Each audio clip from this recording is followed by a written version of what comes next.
Hello students. आशा करता हूँ आपने सॉलिड स्टेट का पिछला पार्ट पढ़ा होगा। अब आइए नेक्स्ट पार्ट पे आते हैं। नेक्स्ट पार्ट पे हम देखेंगे कि कंडक्टर्स, इंसुलेटर और सेमीकंडक्टर क्या होते हैं। ठीक है, ये सॉलिड की इलेक्ट्रिकल प्रॉपर्टीज़ में है। सॉलिड की जो वैद्युत गुणधर्म है उसमें है। कंडक्टर्स को हिंदी में बोला जाता है चालक, और इंसुलेटर को कुचालक, और सेमीकंडक्टर को अर्धचालक बोला जाता है। ठीक है, तो सबसे पहले देखेंगे कौन से सॉलिड्स कंडक्टर्स होते हैं। क्लियर। तो कंडक्टर्स वो होते हैं या चालक वो होते हैं जिनकी चालकता या कंडक्टिविटीज जो है वो होती है 10 टू द पावर 4 से 10 to the power 7 ohm inverse metre inverse. Clear. ऐसे जितने भी धातु होंगे उनको हम क्या बोलेंगे, या जितने भी ठोस होंगे जिनकी चालकता 10 की घात 4 से लेकर 10 की घात 7 हो, 10 to the power 4 to 10 to the power 7 हो, ओम इनवर्स मीटर इनवर्स, उनको हम चालक बोलेंगे। नेक्स्ट इंसुलेटर्स की बात करते हैं या कुचालक। इंसुलेटर्स वो होते हैं जिनकी चालकता 10 की घात -20 से 10 की घात -10 होती है। 10 की घात -20 to 10 to the power -10 ohm inverse metre inverse. ठीक। नेक्स्ट हमारे पास है सेमीकंडक्टर्स। सेमीकंडक्टर्स या कुचालक वो होते हैं जिनकी चालकता, ठीक है, जिनकी चालकता 10 की घात -6 से लेके 10 की घात 4 ओम इनवर्स मीटर इनवर्स होती है। ठीक है, देखिए स्टूडेंट्स, यहाँ पर को हमने पढ़ा चालकता कितनी है उसके हिसाब से कंडक्टर, इंसुलेटर और सेमीकंडक्टर कौन होते हैं। अब हम केमिस्ट्री के हिसाब से देखेंगे कि किसको चालक बोला जाएगा, किसको कुचालक बोला जाएगा और किसको अर्धचालक बोला जाएगा। कंडक्टर्स, इंसुलेटर और सेमीकंडक्टर्स। उसके लिए हमें बैंड थ्योरी पढ़नी होगी, तो बैंड थ्योरी का अध्ययन करेंगे अब।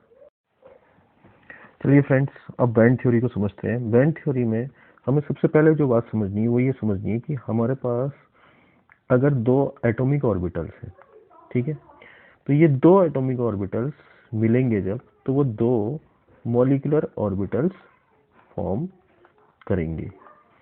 एक होगा बॉन्डिंग जो कम ऊर्जा का होगा, एक होगा एंटी बॉन्डिंग जो हायर एनर्जी का होगा। क्लियर।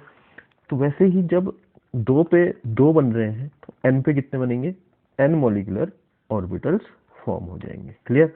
तो अगर मैं कहूं कि मेरे पास एन एटॉमिक ऑर्बिटल्स हैं, ठीक है, तो वो क्या बना के देंगे मुझे, एन मॉलिक्यूलर ऑर्बिटल्स। क्लियर। और कलेक्टिवली इनको बोला जाता है बैंड। इनको क्या बोला जाता है, बैंड। इनको बोलते हैं हम बैंड। तो जो ये एन मॉलिक्यूलर ऑर्बिटल्स हैं उनको बैंड बोला जाता है। अब हम इस डायग्राम पे आ जाएंगे, जो डायग्राम यहाँ पे है हमारे पास। इस डायग्राम पे हम देखेंगे कि हमारे पास दो तरीके के बैंड हैं, एक ब्लू कलर में एक व्हाइट कलर में है। ठीक है, अब जिसमें इलेक्ट्रॉन है वो ब्लू कलर का है, उसको वैलेंस बैंड बोला जाता है। क्या बोला जाता है, वैलेंस बैंड। ठीक है, आई बात समझ में। और जो व्हाइट कलर का है उसको बोला जाता है कंडक्शन बैंड।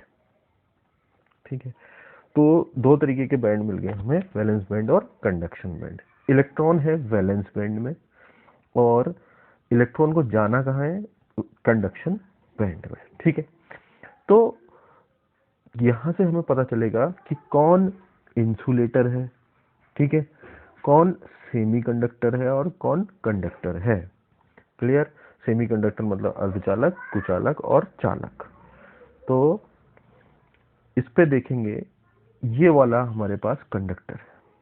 ठीक है, क्यों है कंडक्टर, क्योंकि इसमें एनर्जी का गैप बहुत कम है। क्लियर। तो इलेक्ट्रॉन जो है वैलेंस बैंड से कंडक्शन बैंड में आसानी से चले जाएगा, और हमें पता है कि इलेक्ट्रॉन के मूवमेंट से ही कंडक्शन होता है। ठीक है, नेक्स्ट आते हैं हम सेमीकंडक्टर में। सेमीकंडक्टर में थोड़ा सा गैप है यहाँ पर। ठीक है, तो इलेक्ट्रॉन जो है वैलेंस बैंड से कंडक्शन बैंड में तब इतना आसानी से नहीं जाएगा जितना मेटल्स में जा रहा था, जितना धातुओं में जा रहा था या कंडक्टर्स में जा रहा था, क्योंकि थोड़ा सा गैप आ गया। जो इंसुलेटर है उनमें गैप इतना ज़्यादा हो जाता है कि इलेक्ट्रॉन जा ही नहीं पाता है। क्लियर?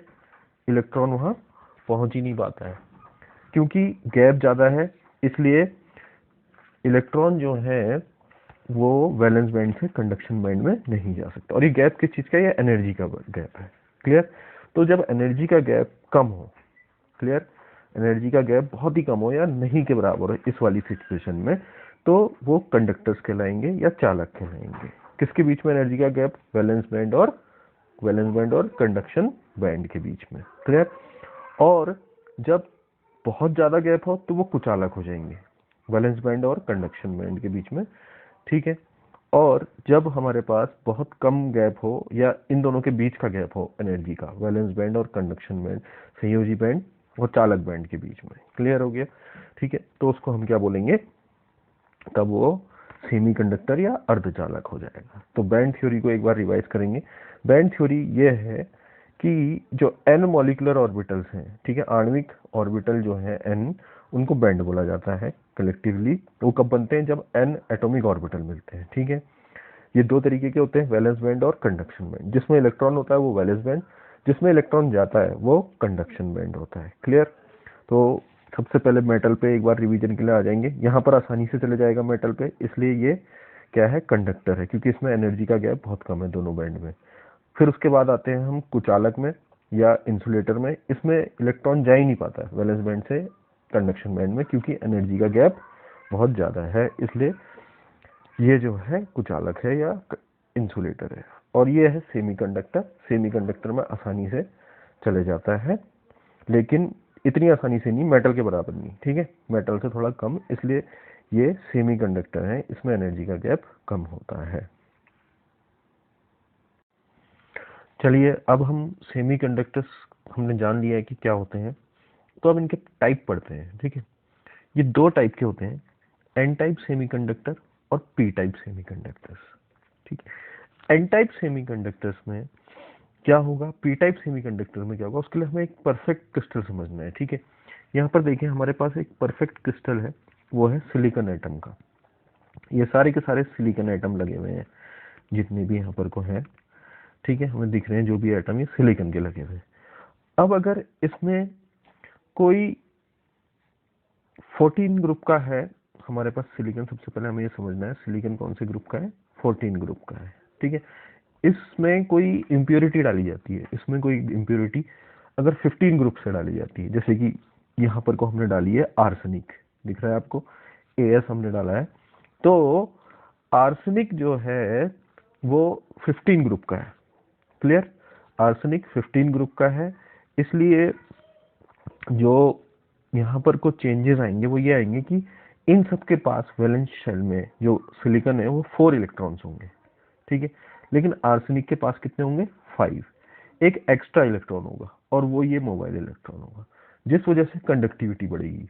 ठीक है, क्लियर? तो इम्प्योरिटी की वजह से कंडक्टिविटी बढ़ी, लेकिन कैसे बढ़ी? जब हमने इसमें क्या डाला, 14 की जगह 15 ग्रुप वाला एक एलिमेंट आया, तो इलेक्ट्रॉन रिच इम्प्योरिटी हो गई। क्लियर? ऐसे को हम जो है एक्सटेंसिक कंडक्शन भी बोलते हैं, क्योंकि हमने बाहर से दिया हुआ है। क्लियर? और इससे एन टाइप सेमीकंडक्टर बनेंगे। क्लियर हो गया? वैसे ही अगर सिलिकॉन पे 14 ग्रुप का है, जैसा हमने कहा, इस पे मैं 13 ग्रुप वाला कोई एलिमेंट डालता हूँ, जैसे कि बोरॉन की इम्प्योरिटी है इसमें। ठीक है, तो इलेक्ट्रॉन कम हो गया, लेकिन बढ़ा क्या? Positive hole. एक पॉजिटिव होल बढ़ गया, तो पॉजिटिव बढ़ना भी इलेक्ट्रिकल कंडक्टिविटी को राइज करेगा, लेकिन ये कंडक्टर्स की तरह नहीं होगी। ठीक है, ये चालक की तरह नहीं होगी, ये अर्धचालक या सेमी कंडक्टर की तरह काम करेंगे। तो हमारे पास दो टाइप के सेमी कंडक्टर होंगे, एन टाइप और पी टाइप। जब पॉजिटिव की वजह से होगा तो उसको बोला जाएगा पी टाइप सेमी कंडक्टर, जब नेगेटिव बढ़ने की वजह से होगा तो उसको बोला जाएगा N type semiconductor. N type कब बनेगा? जब हम ज्यादा इलेक्ट्रॉन वाला एलिमेंट डालेंगे, जैसे 14 में 15 वाला डाल देंगे। ठीक है, क्लियर? सिलिकॉन में हम अगर आर्सेनिक डाल दिया। और पी टाइप कब बनेगा? पॉजिटिव टाइप सेमीकंडक्टर जब हम 14 में 13 वाला डाल देंगे, जैसे कि हमने सिलिकॉन में क्या डाल दिया, बोरॉन। बहुत अच्छा एग्जांपल भी है और सिंप्लीफाई करके हम इसको समझ सकते हैं। एप्लीकेशंस इसको अपनी बुक में देखिएगा, आपको और अच्छे से समझ में आएगा। पी टाइप जो है N type P type transistor में काम आता है, ठीक है, डायोड में इस तरीके से अलग अलग तरीके से सैंडविच बनता है पीएनपी का, ठीक है, सेमीकंडक्टर्स का। तो वो इसके बहुत से एप्लीकेशंस हैं, उसको आप देखिएगा। नेक्स्ट पार्ट पे जो है हम, जो नेक्स्ट हमारा आएगा वो मैग्नेटिक प्रॉपर्टीज का पोर्शन आएगा नेक्स्ट पार्ट में, सॉलिड स्टेट के हम वो पढ़ेंगे। तब तक के लिए आप इसको ध्यान से देखिए, प्लस इस वीडियो को